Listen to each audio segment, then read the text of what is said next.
Hey guys, and welcome to another Robocraft patch notes video. Yes, we have a new weapon coming to us later on today or tomorrow, depending on how long it takes my internet to upload this video. But we have a new weapon inbound. As always, there's going to be some gameplay in the background. I hope you enjoy it. And I'm going to waffle on and read through the patch notes for you. If you don't want to listen to me waffle on, that's fine by me. Mute me off and just enjoy the gameplay. But as always guys, we'll go through, I'll give you my ideas and any opinions that I've got on it. And I can't wait until this actually comes out. So, tomorrow comes the Proto Seeker.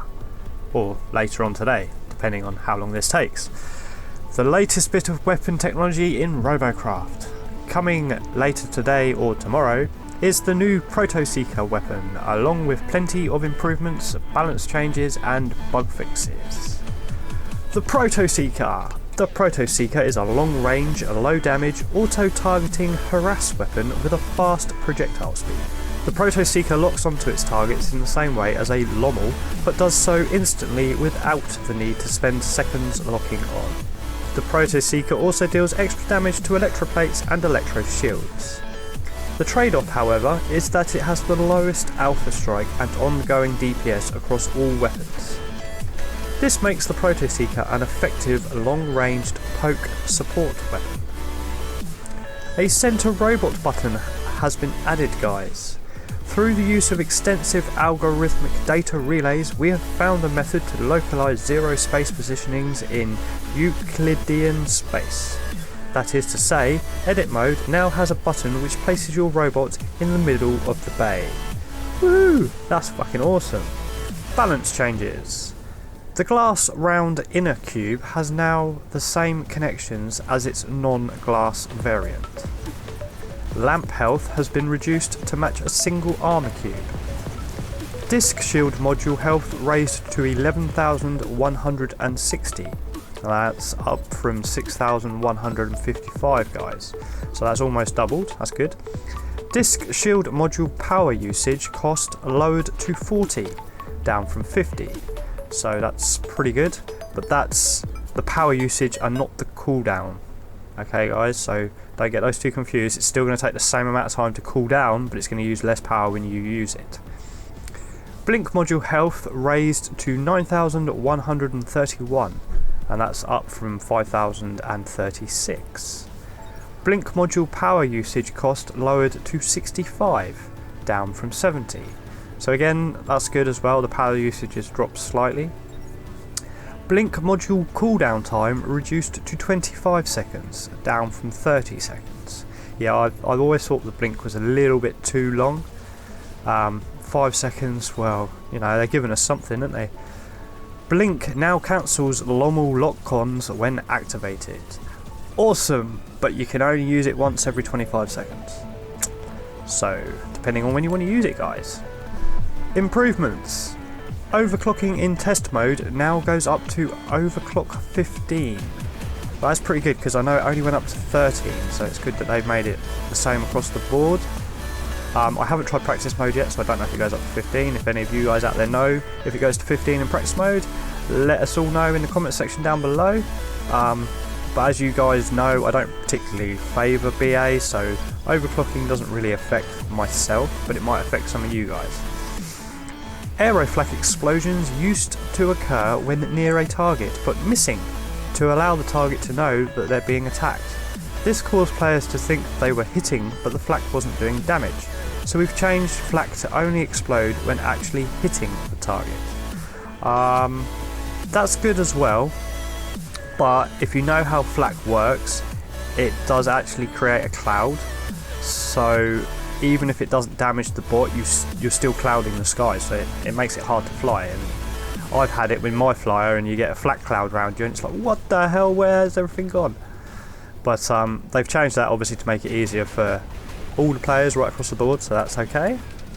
Aerofoils have been improved so that they're more stable when some have been shot off. Aerofoils were made a bit too twitchy when turning after the last aerofoil buff update. We've scaled down how quickly they turn now to make them more controllable. No! What are you doing? Leave the aerofoils alone, they were perfect. Oh my god, that's because so many people can't fly. Oh my god, I haven't had a problem with any of my flyers, guys. I've even built new ones and they work perfectly fine. This how quickly they turn thing that's rubbish. You want it to turn quickly. Christ, oh my god. Anyway, moving on.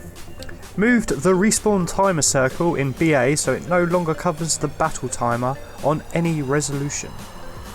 Okay, didn't know it did. Improvements have been made to the performance-based matchmaking to try and match players more effectively. Now that's going to be an interesting one. Matchmaker is completely broken at the moment. I've been in several games, well even earlier on today before recording this video, where we had 1 or 2 missile bots on our side and they had 4 or 5, 2 or 3 of which were flying. And you can't get away from missiles that are in the sky. I really wish FreeJam would realise that. Anyway, moving on guys to bug fixes. Fixed a bug which caused the Aeroflak ground target hit animation to not play when hitting a grounded target. Yeah, I always thought I was missing, but okay, that's good to know it was a bug. Fixed a bug which allowed cubes to be placed tilted, causing the cannot save robot error. Oh, I didn't know that. Fixed a typo on the hero bonus window. Didn't know there was one. Fixed a bug which caused some robots to be shifted outside of the garage bay on the CRF. Fixed a couple of bugs surrounding platoon interfaces not rendering after buying a Megabot. Fixed a bug which allowed players to whisper other players even after being blocked. Fixed a bug which caused some players to fail to connect to our servers and receive the 32765 error code. What about the 4747 error code? Fixed a positioning issue with glass cubes in the Cosmetics tab. Fixed the use of the word rental in the CRF rating window. Fixed a bug in the Overwolf API hooks. Self-destruct hooks are now returned correctly. Fixed a bug in the Overwolf API hooks. Healing amounts are now in CPU. Fixed a bug which caused the blink glow to persist around a player if they're destroyed while blinking. Fixed the loading graphic in the mothership so it no longer blocks the exit menu. Fixed a bug which caused a player's weapon to not move around while spectating them after a death. Yeah, that was really weird. You watched the bot that you were watching and their guns didn't move at all, yet they were firing off in all sorts of different directions. Yet every other robot around them, their guns were moving. And then you switch to a different bot and their guns might move or they wouldn't move, but everybody else's guns were still moving. It was quite fun. Quite a funny one. Moving on. Fixed an issue in the CRF which caused robots without wheels to appear when searching specifically for robots with wheels. Fixed an EAC validation issue which caused some players to suffer from freezes when logging in. Fixed a bug which allows players to blink way above rotor max hover height. Theoretically, this should have fixed the exploit for getting above the map.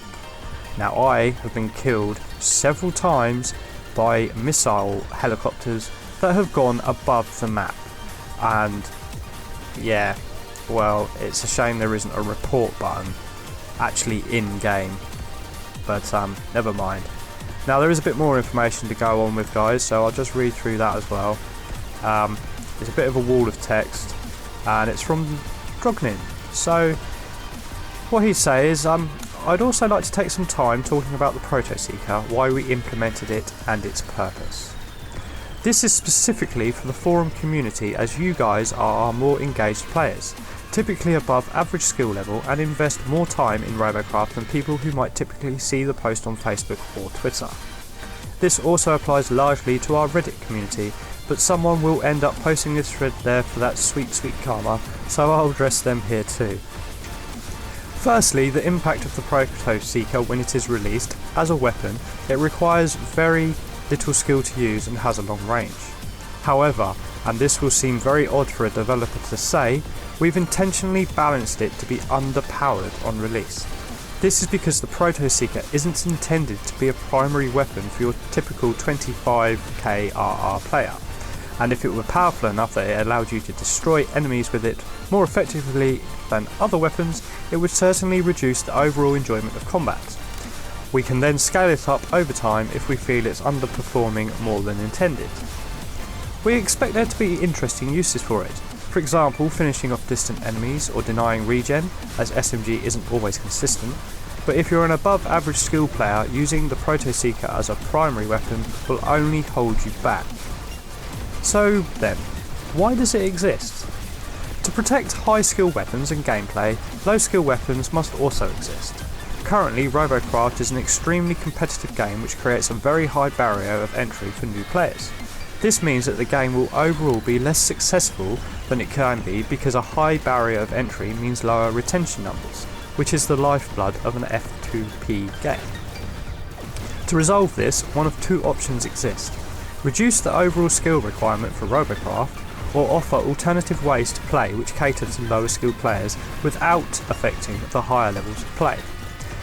So the Proto Seeker lets a newer player have a way to deal damage, get used to the controls and understand battle flow without being utterly useless because they're not able to consistently hit with SMG or position correctly for flak or lommel. Especially when tiers are completely flattened and horizontal progression allows for weapons to be unlocked regardless of player level, the Proto Seeker will give new Robocrafters something to do instead of just getting destroyed repeatedly. We've also done research to try and better understand any issues Robocraft might have with retention. We recently ran a series of focus tests for individuals aged 10 to 18 years old who haven't played Robocraft before. They tried Robocraft for a while and gave their feedback. 90% of players commented that movement in Robocraft was too difficult, and 70% commented that weapons were too difficult to use. As should be noted from our removal of hit scan weapons, we want there to be high skill, high reward weapons and movement parts, but we also want there to be opportunities for newer players to experience the game without being naturally skilled gamers.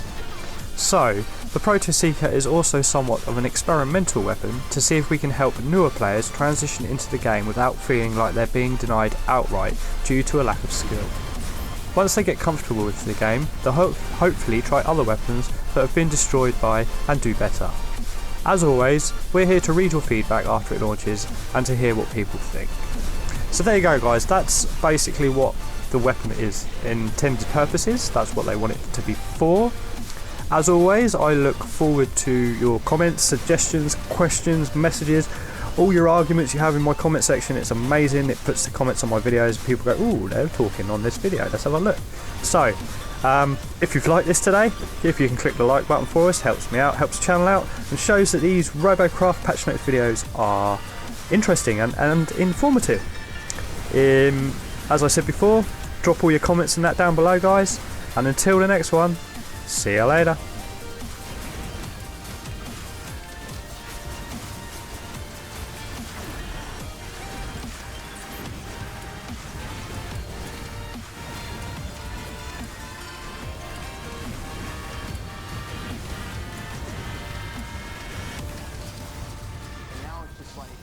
Man, you gotta have that time where you just like disconnect from the scene, just the race, like, and it's a race that I've created in my head, you know. But you have to step away from it